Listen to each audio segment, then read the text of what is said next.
Have you ever thought about opening your own mobile cart or kiosk business? Maybe the facility you manage could establish new revenue by adding coffee, food, or retail services. Cart King International can be the answer to your needs. Cart King is a North American designer and manufacturer of the finest mobile coffee, food, and retail carts and kiosks. Cart King has been working with clients and corporations across North America for 20 years, providing innovative designs, custom manufacturing, and timely delivery. Carts and kiosks are fun, and so are the dozens of designs on our website. Please visit us today at www.cart-king.com or just call us at 1-877-986-7771 and get your sales rolling. If you find yourself in need of legal representation, it can be a very stressful time in your life. In my career, I have dealt with thousands of lawyers, I've dealt with thousands of law firms, and I can confidently recommend to you Keith M. Davidson at kmdlaw.com. Available 24 hours, 7 days a week. Just log into kmdlaw.com. That's kmdlaw.com. Or you can call toll-free 833-4KMD-LAW. That's 833-4KMD-LAW. Personal injury, wrongful death, STDs, sexual assault, car accidents. They handle it all efficiently and professionally. It doesn't matter how imposing the opposition may be, because the team at kmdlaw.com are battle-tested and fierce. They will not stop until justice prevails. Go to kmdlaw.com or call toll-free 833-4KMD-LAW. If you're in for the fight of your life, stop screwing around and contact KMD Law. PureSoapFlakes.com, 218-568-2525. Have you ever heard of Castile Soap? Pure Soap Flake Company handcrafts fine soap bars, laundry powder, and concentrated soap flakes using organic vegetable oils from their northern Minnesota facility. Bathe your body and wash your clothes with Pure Soap products that are free of fragrance, GMOs, palm oil, sodium lauryl sulfate, and synthetic additives. Keep it clean, folks. Pure Soap Flake Company products are kind to living creatures and sensitive skin, safe for drains and waterways, and work great in high-efficiency washers and top and front-loading machines. They have a little promotion going on. Contact them to order some soap. Mention the Opperman Report. You're going to get a free gift. They're going to send a little extra soap, travel size, soap bars and laundry soap, cleaning soap flakes. I've been using that stuff all day long today. Great stuff. Order today at puresoapflakes.com or give them a call, 218-568-2525, 218-568-2525. Pure Soap Flake Company is a proud member of the Handcrafted Soap and Cosmetic Guild. The Opperman Report is brought to you by Aquadam.net. You can give them a call at 707-764-2119. A flooded home is never easy to deal with. You're left with the mess to clean up, the insurance companies to deal with, and not to mention all the memories, the precious memories that are lost in the flood. You can never replace those. And Aquadam can be a tool in your arsenal to protect your home and property from the floodwaters. The cofferdam is filled with water to control water and is reusable as long as it's taken care of. It can protect your home or business from rising floodwaters like a dam, but without the beavers. It can also be used in construction. If you need an area to be dewatered, an Aquadam can do the job. An Aquadam was used at SeaWorld in Orlando for the Mako roller coaster ride during the coaster's construction by dewatering the work area. An Aquadam is now dewatering the work area at San Antonio SeaWorld for their newest roller coaster ride. An Aquadam has been used in many construction projects all around the U.S. and all around the world. Now give Aquadam a call, 707-764-2119. You can look them up online at aquadam.net. You can find them on Facebook at Aquadam Inc. You call them up, you email them, you tell them Ed Opperman sent you, and they're going to take 10% off the price. Aquadam.net, 707-764-2119. It's the Opperman Report.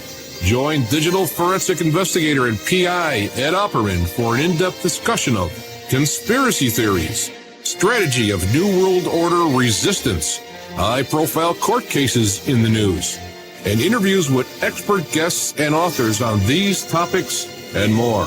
It's the Opperman Report. And now, here is investigator Ed Opperman. Okay, welcome to the Opperman Report. I'm your host, private investigator Ed Opperman. We're with Dr. Ronda L. Hampton. We're talking about the Mitrice Richardson case. Okay, there's just so much here. Now, the last we see Mitrice is leaving this jail. There's this Officer Rodriguez shortly behind her, 2 minutes behind her. And then we get a phone call, a 911 phone call from a Mr. Smith, who's a KTLA newscaster type, calling in saying that he sees this young woman in his backyard. Well, what do we know about that? So we know that he made the phone call. Now, there's conflicting information about what time he actually made that phone call, and even the audio of him that was released, there's a timestamp, but it's bleeped out. So we're not sure what time he actually made that phone call.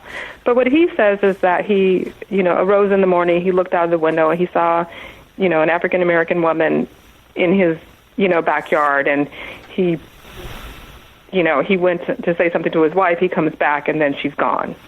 So he calls the police. I mean, he does say something to her, like, what's wrong, and she says, I'm just resting. And so then I guess he becomes concerned for whatever reason, calls the police that there's a possible prowler on his property.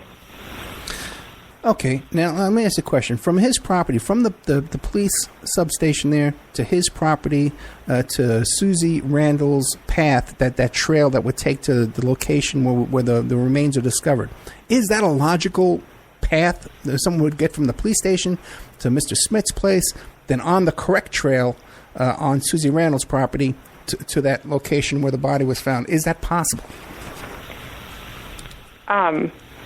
It's not probable. I think there's anything's possible. But if you don't know that area, this is what it would take. You would have to, in the dead of night, walk down, out of the police station. Now, it has that orange cut of lighting, so there is some light. But once she would hit Las Virgenes, which turns into Malibu Canyon Road, once she makes that right-hand turn, it's dark. Yeah. So for her to be going down that canyon in the dark, okay, that makes no sense. But even beyond that, she'd have to, when you would get to the street that you have to make a left in order to get to Bill Smith's property, that is a horse property. There are no lights. It's like a no lights policy after 10 o'clock. So you wouldn't even know it wouldn't even be, intuitively you wouldn't turn down that road because you don't know what you're looking into. Not only that, walking down that canyon, as soon as it hits dark, the coyotes come out. So so if you don't know that area, you're not going to know to make a left-hand turn on this tiny little road in the first place. You just wouldn't know to do it. Okay, so there's a concerned mother making phone calls to this tiny little police station there. The people are answering the phone. By this time, they know her voice when she's calling. Okay? Yes. So now, hey, my goodness. We arrested this young woman. No prior criminal record with this woman. She's not a street person. She's not a criminal. Minor charges, a stupid restaurant bill in a place that's like a tip in a restaurant like that, an $80 bill. People tip more than that. The table with 7 people tip more than that. We know that. So basically a nothing case. And now this poor young woman, Cal State graduate, is missing. Now, I'm sure that this police department dropped everything they were doing because they're so busy. They're arresting people over stakes. Dropped everything they were doing to launch. They got a helicopter in their backyard of the police station. Yeah. They dropped everything they were doing to go look for this young girl. Is that what happened? No, but I will tell you this: what the valet did tell me is that he had never seen so many police officers show up to a situation like this. Really? So when she was arrested, it was more than just the 2 officers who were called out to the case. He says there were just more cars than he had ever. I'd have to look at my note to see how many, but there was more than he had ever seen before. Also, we have an audio transcript of the officers who were not supposed to be there, who were referring to Mitrice as a sister. Like, why don't we go help a sister out? So they're already like listening on a radio call, listening to this call, and they decide to show up anyway, for whatever reason. That's interesting because she is a very attractive woman. She's a very, very beautiful woman. There's no doubt about that. How tall was she? Mitrice was about 5'5". Okay. All right. And so now, there's all this chatter. They're all showing up to hang out and have fun at the arrest there. And so there's more cops showing up there to arrest her for the stake than actually go out and search for her. Exactly. And so, so when it came time to search, which there was no search, by the time I got the phone call that Mitrice was missing, it was on a Friday. So there had not been a search at all. And it was on a Friday at about 7 o'clock in the evening. So when Mom calls me, she's asking, if I have seen Mitrice, and she tells me what happened, and she asked if I would call the detectives, which I reluctantly did, just because I don't have interfaces with law enforcement. I mean, unless it's, putting a client on a 5150. So I felt a little bit uncomfortable about that. But she needed help. So when I called, they actually told me that the detective on the case was not there, that she was gone for the weekend. And now that, rose a red flag to me and concern, because that would mean to me that there's not going to be a search. Bad enough that there hadn't been one already. So I was on the phone with the detective for a few hours, talking about concerns about her safety, about her mental status, talking about 5150s and whatever. Really, I was dancing as fast as I could to try to get the detective to understand that, that there was legitimate concern for her safety. So eventually, they did agree to a search, but the search still didn't happen until Saturday. And I thought it was, at the time it didn't make sense to me, but and it still doesn't now, but they requested that we not be in the area where they were searching for her. So we really have no clue where they were searching, if they actually even went to Montanito.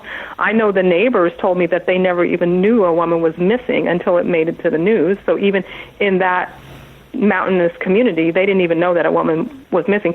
Bill Smith himself did not know that Mitrice was a missing woman, meaning that he made the phone call that there was a prowler in his backyard. They knew that a black woman was missing, and they never even told him, hey, that might be that missing woman that we're looking for. So not even to tell him, hey, keep your eye out. If you see her again, she's a missing woman. Not at all. He didn't find out until that evening when it made the news. Okay. Well, it's all, pointing in one direction. Well, and I made the news, meaning when he made the phone call on Thursday morning, whatever time on Thursday morning he made that phone call that there was this person. I mean, they didn't tell him that there was a missing woman that time. And remember, the search did not happen until Saturday, and it didn't hit the news until Saturday at 11 o'clock at night. Right. So it wasn't until Saturday evening, late into the evening, that the community even knew that there was a missing woman. Were you up in the area while the search was going on? No, so they told us not to. They told us that we needed to stay down in Malibu, which we did, and we passed out flyers in Malibu. We never even knew about Bill Smith's about that phone call that he made until much later. Oh, boy. Okay, what do you think is next in the story? Because I want to get into this business about this mural. I guess that's a logical place to start, because there was there was supposedly a there was supposed to be a 2-day search for her that which would have started on Saturday and ended on Sunday evening. It ended up only being maybe a 6-hour search, and that was it. They wouldn't search anymore. And so we had to start our own searches. Well, let me ask you a quick question. When you asked the police, well, why did you stop searching? Because here, if somebody goes missing in Red Rock, if a tourist goes missing, they go hiking in their sandals and they turn up missing, they hike up some cliff and then they get stuck up there, we pull out all the stops. We don't stop searching until we find them. Why did Malibu think, or Lost Hills, think it was okay to just stop searching? So when we asked the detective that very question, she said, I don't know. And that was it. Okay. Now, so you just started doing your own searches. Yeah. So then I think we went out again on Sunday, because we did learn, thank goodness, from one of the news stations that he kind of pointed us in the direction of Bill Smith's house. So the next steps that we took was, the next day we went out. We, of course, passed out more flyers in Malibu, but we also went out to Calabasas. So Montanito is an area of Calabasas. And so we went out to that area, and we, just started walking around the neighborhood, putting flyers out in that area, putting flyers near the sheriff's station. And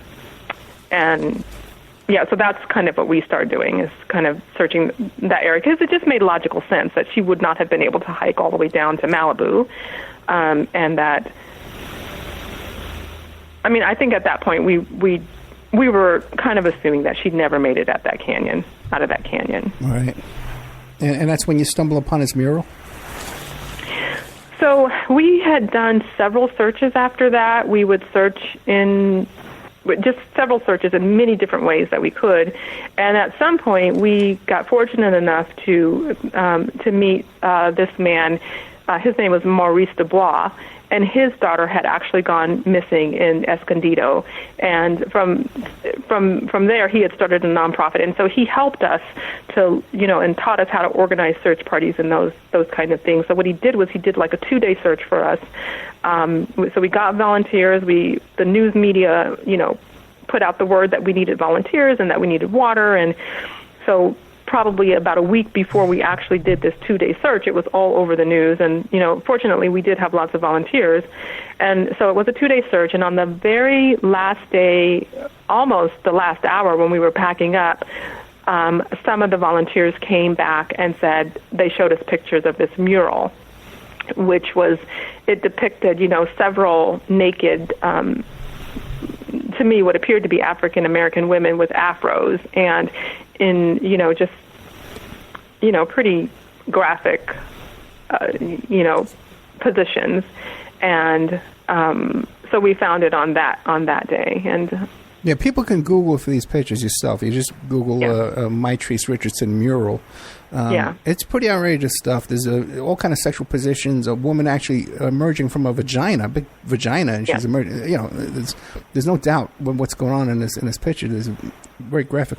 But now, where was this located? Was this in a location where people would drive by and see it? So it was in a.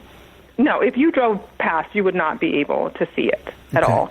You would have to get out of your car. You'd have to jump onto this, you have to jump out of your car and jump into this, like, kind of culvert and see it from there. So it's not visible from, it's in a canyon anyway, but it's not visible even for the person who's driving through the canyon.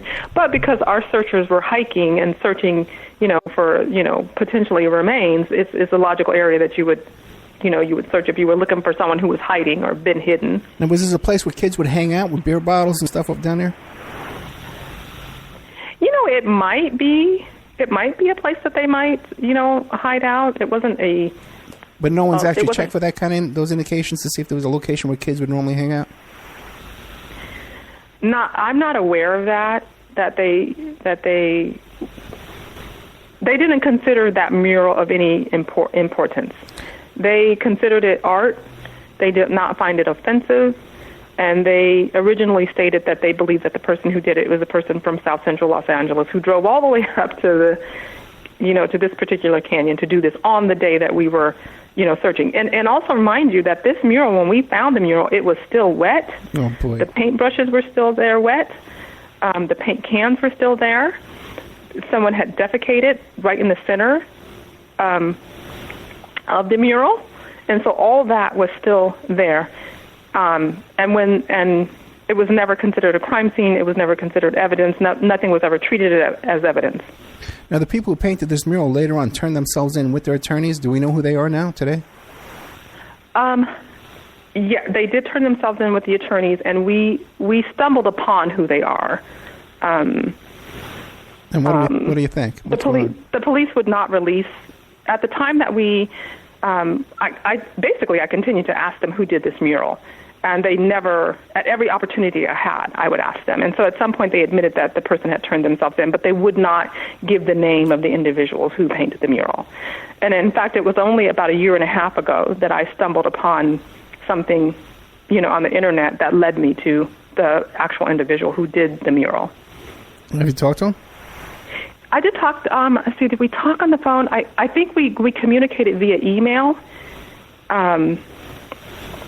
And he says that he didn't have anything to do with Mitrice's case, and he said that that mural was a rendition. It was like a Keith Haring rendition, and that they were just trying to replicate, a Keith Haring kind of, portrait or not portrait. How far did they travel to paint that mural? So. I don't know where they live. I know one of the individuals lives in Venice Beach, So for them, I don't know. But I'm not sure if they actually, I'm not sure how familiar they would be with Calabasas or that particular area. I guess that would have been maybe 45 minutes away, something like that. Has anybody looked into their backgrounds to find out if they have any connections with the local police or any kind of criminal records or anything like that? Prior history of assault, rapes? Not that I'm aware of. And when I turned over their information to the detectives, they don't have any interest. They what they've said is that these men have been cooperative in Mitrice's case, and therefore, number one, there is not and there wasn't any charges filed against them for that mural, which is interesting because there's a zero tolerance for graffiti here. But there weren't going to be any charges because they found that the men were helpful to them, and then that was the end of that story. Yeah, if you drive around the Malibu Hills, there's no graffiti. There's no, it's not a graffiti area. This is usually unusual. Now, did the family ever hire a private investigator to help them through this? Besides, I know they hired that attorney from the OJ case. What was his name again? Leo Terrell. Yeah, right. And I'll have to tell you how that happened is no one, at the time that Mitrice was missing, we were all thinking about finding her. Right. And so what happened is that the law enforcement, the Los Angeles Sheriff's Department said, any of the information that you need, we're not going to give you unless you file a lawsuit. So including her arrest record. So the reason the attorney originally got involved so that they would at least turn over that information about Mitrice that we could use to possibly help figure out what happened to her. So that's how the attorney actually got involved. Now, boy. So the police have been no help whatsoever, even trying to find this or solve this case. No. Yeah, this is unbelievable. It's just the fact that they're not even trying to investigate a murder, a death. Now, during all this nonsense, there was a sighting in Las Vegas at the Rio Hotel where there happened to be a police convention at the same time. Yeah. So what happened was about a month before that convention, Mitrice's aunt got a phone call from an ex-neighbor of hers who had a son who was about Mitrice's age, and he said, I saw Mitrice in the Rio Hotel. Now, this is a month before that convention, though. Okay. So the aunt called me, and I was like, well, we have to turn it over. I didn't think it was Mitrice, but, you got to investigate everything. So she called the police and told them, this is what my neighbor told me. And so when they got back to me, actually, and said, Ronda, can you hold on to that information and not say anything about that sighting in Vegas because we want to investigate it first and we want to check things out first. So I agreed, okay, I won't say anything. But what they were actually doing was biding themselves time. They just didn't want us to say anything about it because they had a month before that convention that happened to be at the Rio Hotel. And we didn't find that out later. So we sat on that information for a month, thinking that they were investigating, that they were, coordinating with the Las Vegas, police department. And at some point, I don't know which one of us called Las Vegas to find out the status of the search. They didn't know who Mitrice was. They had no idea what we were talking about. They stated they had no contact with the sheriff's department, and they just didn't have a clue. So we, confronted the sheriffs about that, but that was around the time that the convention was going to happen. And so they, had this big news conference. It ended up actually that it was a convention. And, they told us that even if we showed up to Las Vegas to go to the press conference about Mitrice's case, that they would not let us in. So we didn't go, actually. Right. We stayed back. Although her father did go, and they didn't let him in. So you have a person who's missing who you're claiming is a hooker in Las Vegas, and we should beg for her to come back, but you won't let the family go on camera with you to beg for the girl to come back. And if the family did try to show up, you're going to lock them out, which did happen. But ultimately, that's impossible because the decomposition of the remains found would not allow for her to be alive in Las Vegas during that period of time. Am I correct? Exactly. Okay. And so ultimately what happened when we kind of got wind that this was all just, they had just used that information that the young man, gave to the aunt. They just used that for their own advantage. I eventually called that young man and asked him, what happened when the police, interviewed him about Mitrice, because he wasn't returning phone calls. And finally, I had to threaten him. And I told him, look, if you don't tell me what happened that night, I'm going to give the media your name, and you're going to have to talk to someone. So what he told me was, on that night that he claims he saw Mitrice, he was at the Rio Hotel. He was drunk. It was 2:00 in the morning. He hadn't seen Mitrice in 10 years. So the last time he'd seen her, she was probably, I think she was like 15 years old. And he had only seen her maybe 5 or 6 times. They weren't good friends. He just happened to be lived across the street from her aunt, and they went to one dance together when they were 15 years old, and that's the last time they saw each other. Now, he said he told that to the cops, but the cops blew it up to her ex-boyfriend and a good friend of his, and never mentioned the fact that she hadn't seen this guy since she was 15 years old. Okay. Why do you think the police are acting the way that they're acting? We saw her leave, so it's not like she died there in the jail, but there's clearly, especially when you consider how they don't want to be involved in the search, they don't want to help with the search, they really don't care, they're not investigating the crime. What is your conclusion to all that?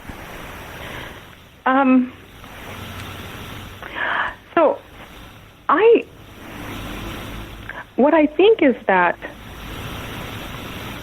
they believe that one of their officers had something to do with it. Okay. So I believe it's their own thinking that one of their officers are involved, and they just don't want to help in uncovering the information that would lead them to one of their own. So at the very least, I believe that's the way they're behaving. Because there was a lot of scandal in that jail with the jailer had to leave, the sheriff's department, the head of the sheriff's department had to leave. And why don't you describe some of that chaos going on there? Yeah. So when I met Lee Baca, who was the sheriff at the time, I met him in somewhere around January, February of 2010. This is before Mitrice's body was found. By this time, I was so aware of the corruption in the department, just from things that I would hear from officers, just the way that officers who, at least, secretly would talk to me about things. So I was just aware of the corruption in the department from the officers. And so when I met with Lee Baca, I told him this. I said, either your eyes are wide open or your head is in the sand. But either way, this empire of yours is going to come tumbling down. Meaning that the corruption is so deep in the department, it's only a matter of time before it's going to catch up with him. So eventually, he's waiting to be sentenced right now.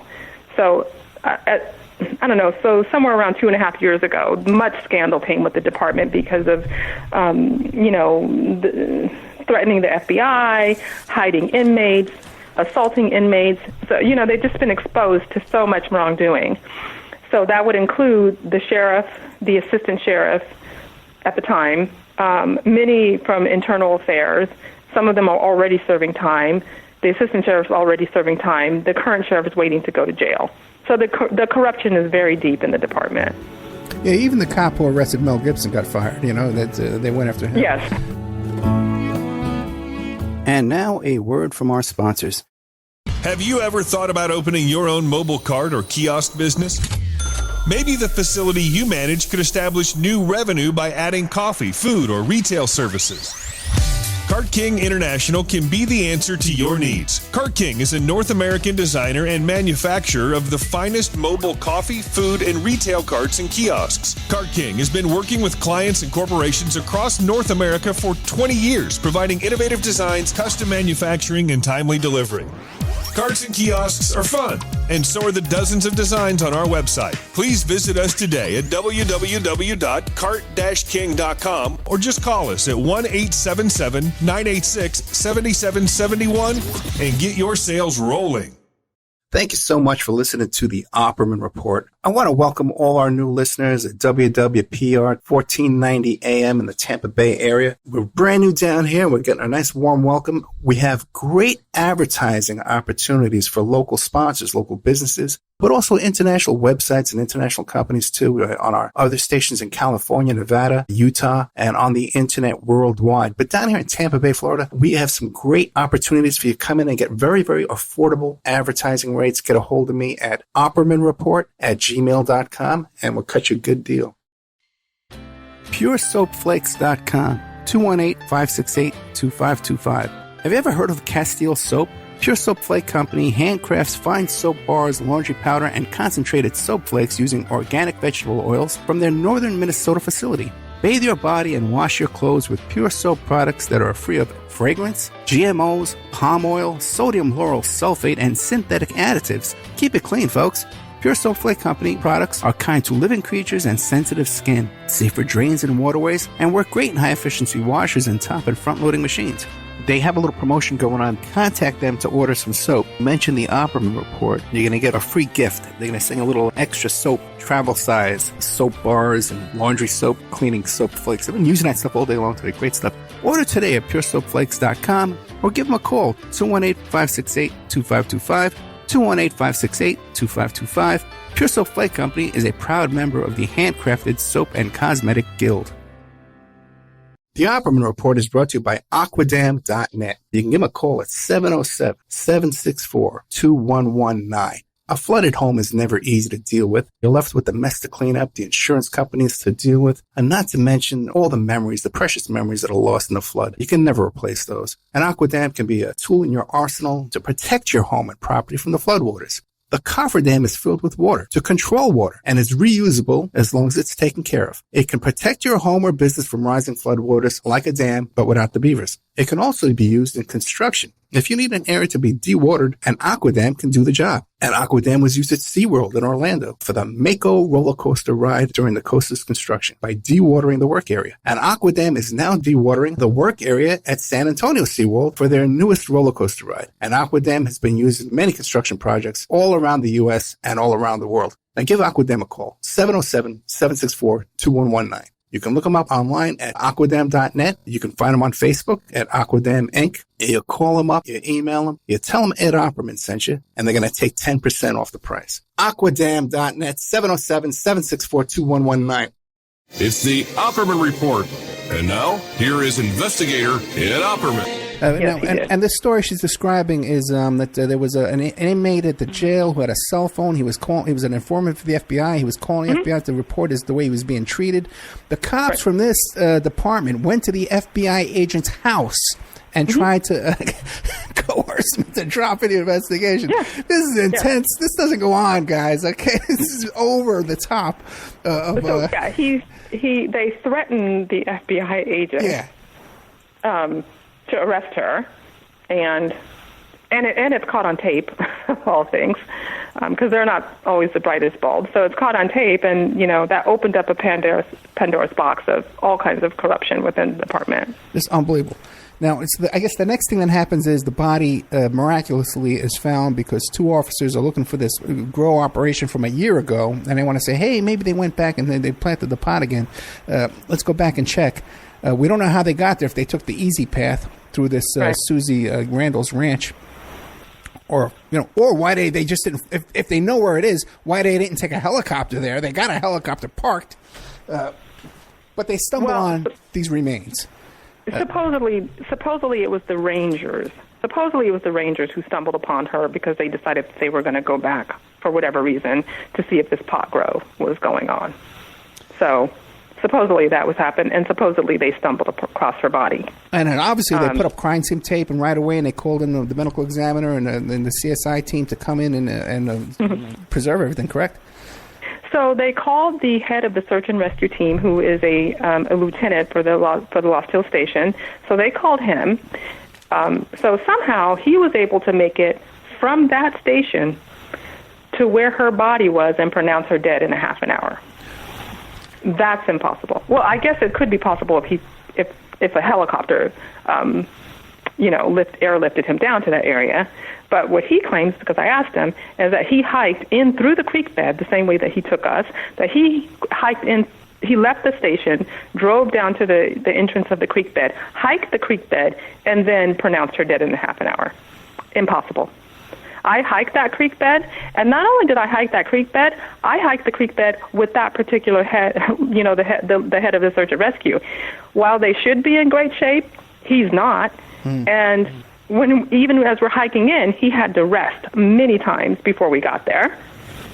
And you couldn't make it in there by yourself anyway. I guess if he would have went, through Suze Randall's property, he could have.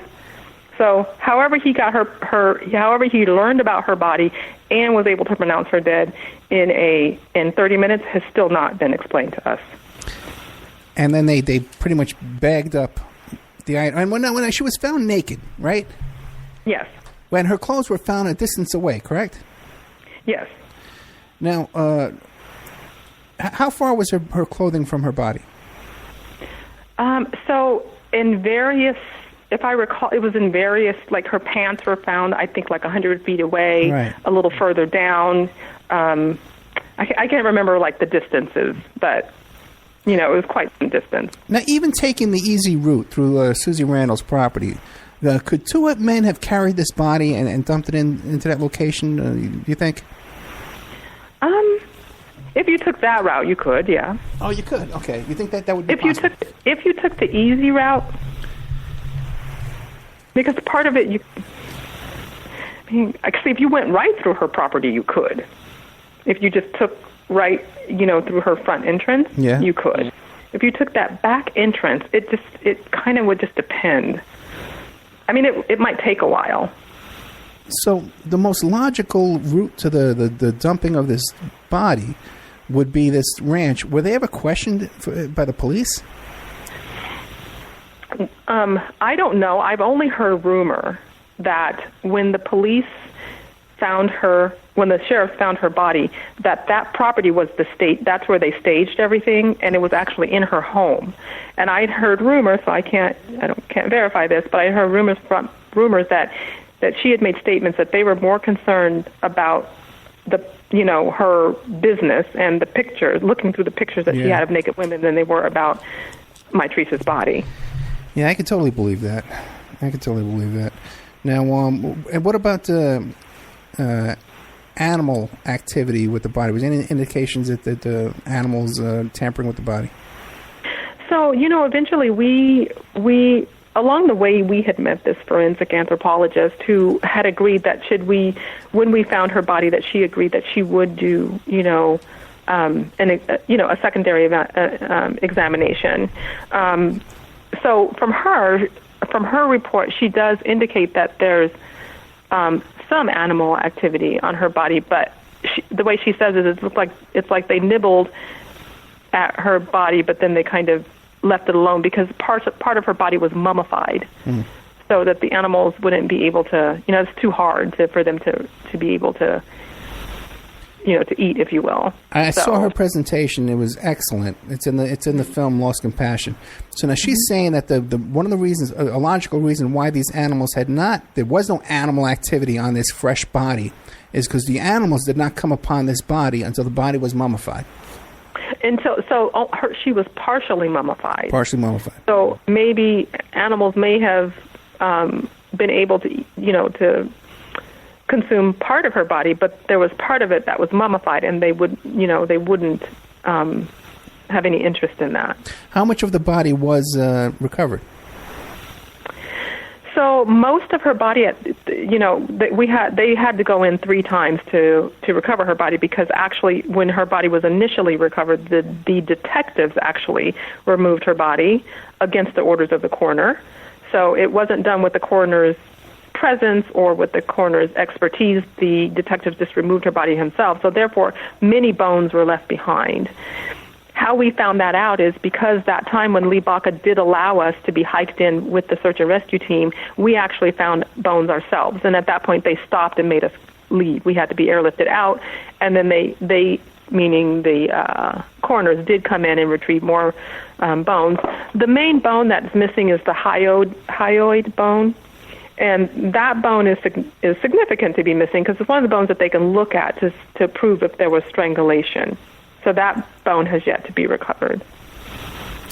But most of her body is recovered. And what about the clothing? Was the clothing tested for semen or any kind of So So when the detectives removed her body, they took the clothing and they put the clothing in the body bag, and the body bag then eventually went to the mortuary eventually. And the way that we found out that her clothing had not gone to the crime lab is because our independent evaluator on the day of her funeral was the only time that she could actually do, an examination of Mitrice's remains. She opened up the body bag. Mitrice's clothing was in the body bag to be buried on that day, and then she realized that there actually had not been any kind of, forensic evaluation of Mitrice's body. So there's never been any criminal investigation of this body, this death? I'm sorry, say that again? There's never been a criminal investigation of this death? No. Not only that, when, there are people who have called in leads that those leads have not even been followed up with. So... Well, give us an idea, like what? So there was a gentleman, and he lives in Germany, and he called me maybe 2 years ago and stated that he had not known about Mitrice's case, but he had stumbled upon the trailer for the documentary, and he had recalled that he had a visitor to his home who had used Mitrice's name and who had stated to him that himself and two officers had encountered Mitrice, but that when he left, that she was still alive. And the reason why this gentleman left the United States is because he was being accused, and I don't know if he meant officially accused or accused by, the community, I don't know, but that he had been accused of having something to do with Mitrice's murder, and he left. And he's actually now living in Italy. So I passed the individual who's giving me this information, I passed that information on to the detectives. They have yet to call this man in Germany to verify if anything that he's saying is true. They have not spoken to him at all. And the only thing that they ever did was I finally passed along his email and said, could you email him because he really has some important information that could be crucial to the case. The only thing that they did is they sent his email, all it was a link to the Crime Stopper hotline. That is it. So he has yet to be interviewed. And the thing that's important about this man in Germany, and I'm not foolish enough to think that he is, to say that everything that he is saying is indisputably true, but common sense would be at least interview the guy. And it's important what he's saying because the name that he is using, the individual that he's accusing, of possibly having something to do with Mitrice, so he's making this accusation somewhere around 2015. Well, in 2010, I had heard someone use that same individual's name, that this man, and I told law enforcement that in 2010 I heard this man's name used in conjunction with Mitrice, and now I'm hearing this man's name come up independently from someone who lives in a different country. His name is coming up again. Could you at least investigate? And they have not. If you had new information today, would you go back to those same police officers and give them more leads? I have to, because if I don't, they accuse me of interfering with the investigation. Right. So there's still an investigation. Okay. Now, what is the police theory of how the body wound up there in this remote location? The only theory that they've ever put out there is that she hiked up there and she took off her clothes and died of anaphylactic shock. That is the only theory that they've ever put out there. Okay, wasn't there some kind of theory too that perhaps it was a flood came through and washed the clothes off her body in the? Oh yeah. So how she got there, according to them, is that she went up there and died of anaphylactic shock. Her clothes being. Oh, yeah, you're right. So then someone else later on said that, well, maybe if her clothing were on, that this is a flood area and that there could have been a big flood and the flood could have washed her clothing off her body, and that's why her clothing wasn't on her body. Not accounting to how her belt buckle would have been undone, her bra would have had to be undone, not just washed off, but unbuckled and undone. Right, there are cases where hikers, they get dehydrated and they take their clothes off and they start running around in circles. They think that's going to cool themselves off in the wind. Yes. And then and that happens, but usually not in a flood location during a flood where there's water. So it's one or the other, guys. You can't. Oh my God, this is unbelievable.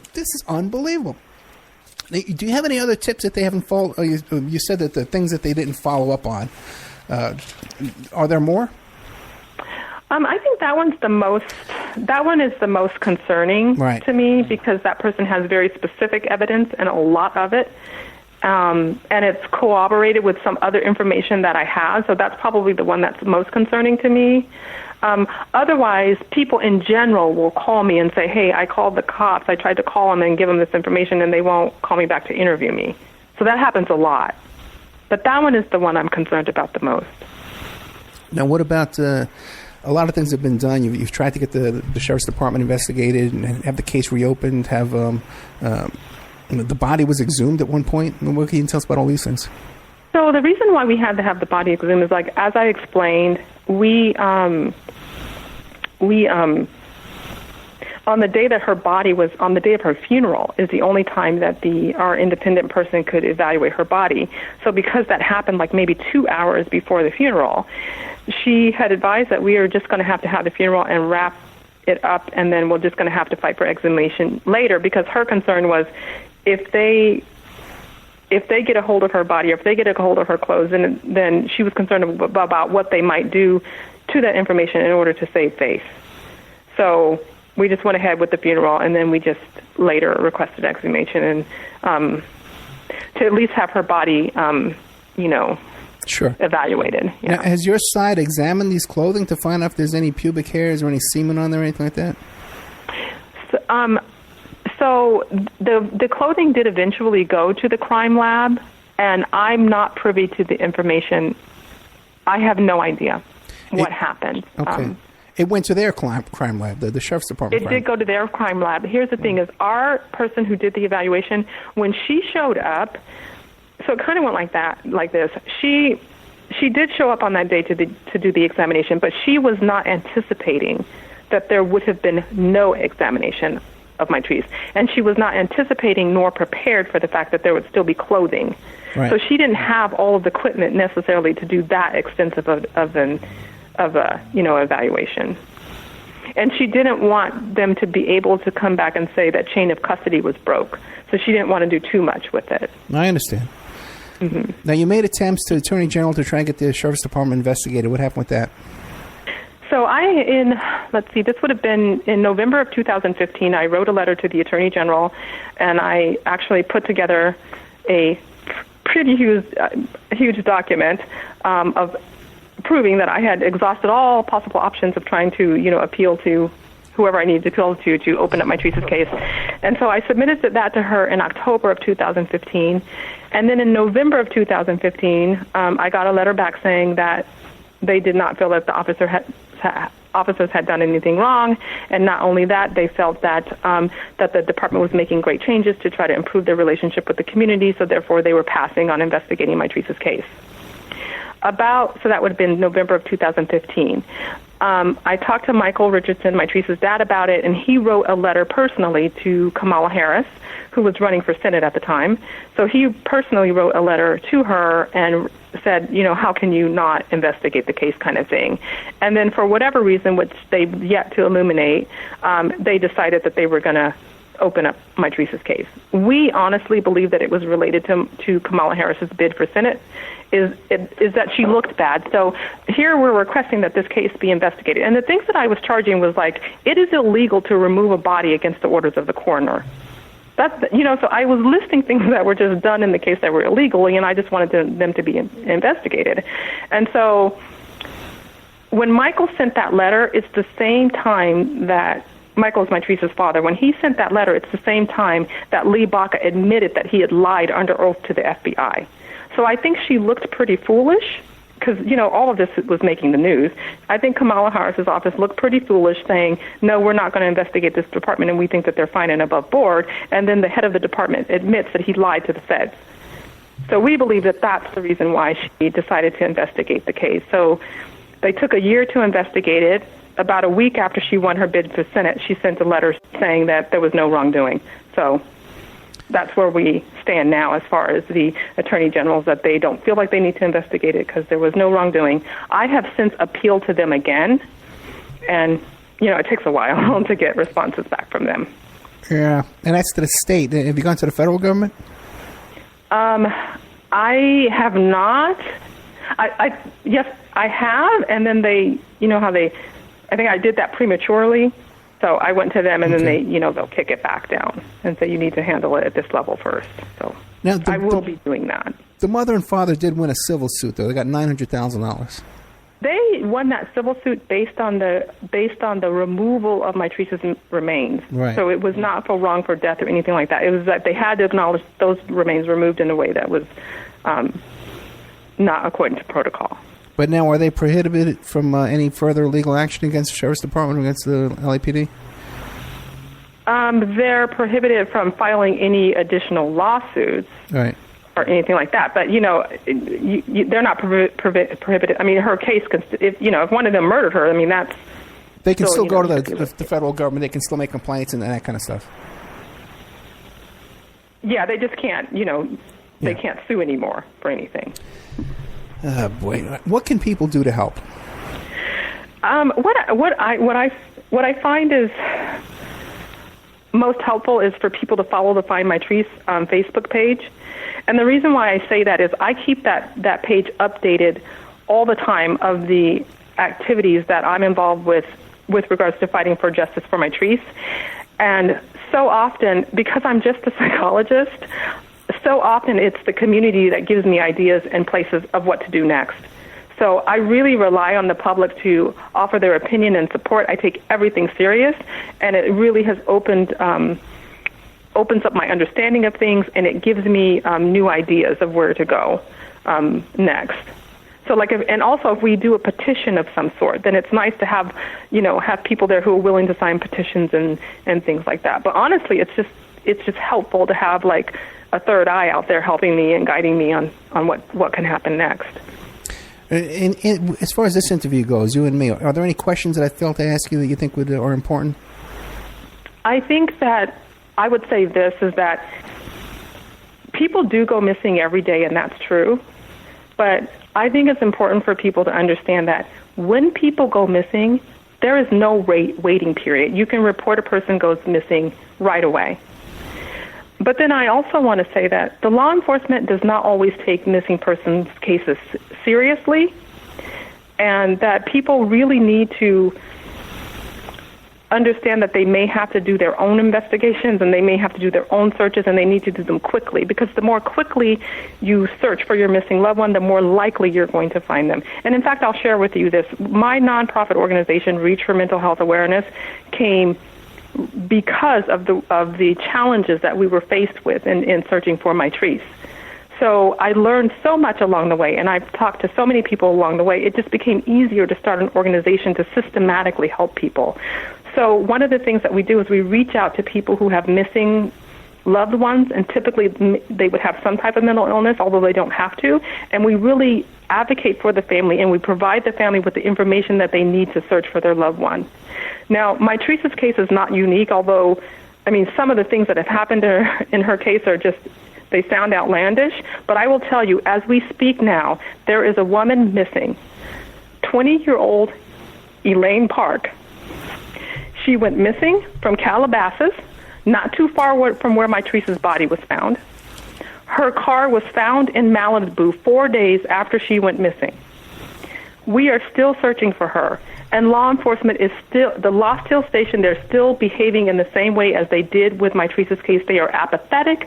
They are not concerned. So this is not unique to Mitrice's case, and I think the more that we educate ourselves, the more we're aware, the more we can push law enforcement to begin to take these cases seriously and to do something about it. Now, in this case of Elaine Park, part of the problem is that she was last seen on the property of a home for somebody who has a lot of money they're relatively famous. So there's a lot of rich and famous people in that area. But, it's a rich and famous family that she was last seen at their home, and so they don't want to do anything. Dr. Hampton, I can't thank you enough. If anything new comes up, get a hold of me immediately. We'll put you right on the air. Anything involving with this story. Okay, and we can find Dr. Ronda Hampton at reachformentalhealth.com. And the websites for Mitrice is Lost Compassion Facebook page for the movie, and Find Mitrice Richardson on Facebook as well. Dr. Hampton, you've devoted a great portion of your life to this. God bless you for the work you're doing. Thank you so much. Thank you so much. And now a word from our sponsors. If you find yourself in need of legal representation, it can be a very stressful time in your life. In my career, I have dealt with thousands of lawyers, I've dealt with thousands of law firms, and I can confidently recommend to you Keith M. Davidson at kmdlaw.com. Available 24 hours, 7 days a week. Just log into kmdlaw.com. That's kmdlaw.com.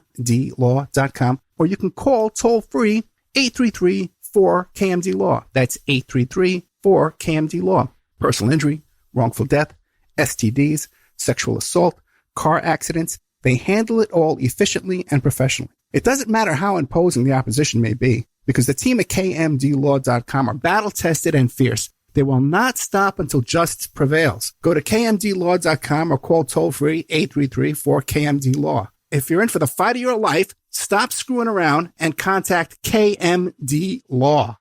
Have you ever thought about opening your own mobile cart or kiosk business?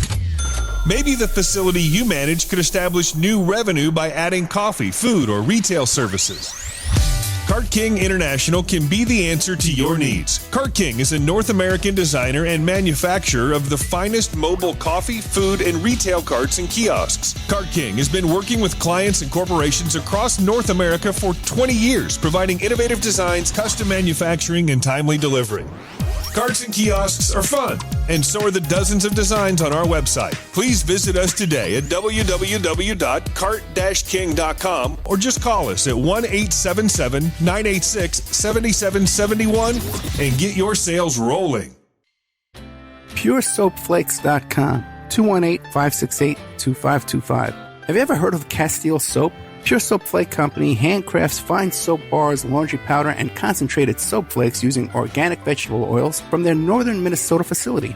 Bathe your body and wash your clothes with Pure Soap products that are free of fragrance, GMOs, palm oil, sodium lauryl sulfate, and synthetic additives. Keep it clean, folks. Pure Soap Flake Company products are kind to living creatures and sensitive skin, safe for drains and waterways, and work great in high-efficiency washers and top and front-loading machines. They have a little promotion going on. Contact them to order some soap. Mention the Opperman Report. You're going to get a free gift. They're going to send a little extra soap, travel size, soap bars and laundry soap, cleaning soap flakes. I've been using that stuff all day long today. Great stuff. Order today at puresoapflakes.com or give them a call, 218-568-2525, 218-568-2525. Pure Soap Flake Company is a proud member of the Handcrafted Soap and Cosmetic Guild. Are you ready to change your life, but don't know how to start? Is your stress and worries keeping you awake at night? Have you been battling grief, anxiety, or depression all alone? Have you lost touch with your own sense of being or spirituality? Soul Free Therapies offers professional and affordable live video streaming counseling and coaching services from the comfort of your own home. Sessions offered in English, Spanish, and Portuguese. Go to our website at www.soul-free.com and book your first session today. The Opperman Report is brought to you by Aquadam.net. You can give them a call at 707-764-2119. A flooded home is never easy to deal with. You're left with the mess to clean up, the insurance companies to deal with, and not to mention all the memories, the precious memories that are lost in the flood. You can never replace those. And Aquadam can be a tool in your arsenal to protect your home and property from the floodwaters. The cofferdam is filled with water to control water and is reusable as long as it's taken care of. It can protect your home or business from rising floodwaters like a dam, but without the beavers. It can also be used in construction. If you need an area to be dewatered, an Aquadam can do the job. An Aquadam was used at SeaWorld in Orlando for the Mako roller coaster ride during the coaster's construction by dewatering the work area. An Aquadam is now dewatering the work area at San Antonio SeaWorld for their newest roller coaster ride. An Aquadam has been used in many construction projects all around the U.S. and all around the world. Now give Aquadam a call, 707-764-2119. You can look them up online at aquadam.net. You can find them on Facebook at Aquadam Inc. You call them up, you email them, you tell them Ed Opperman sent you, and they're going to take 10% off the price. Aquadam.net, 707-764-2119.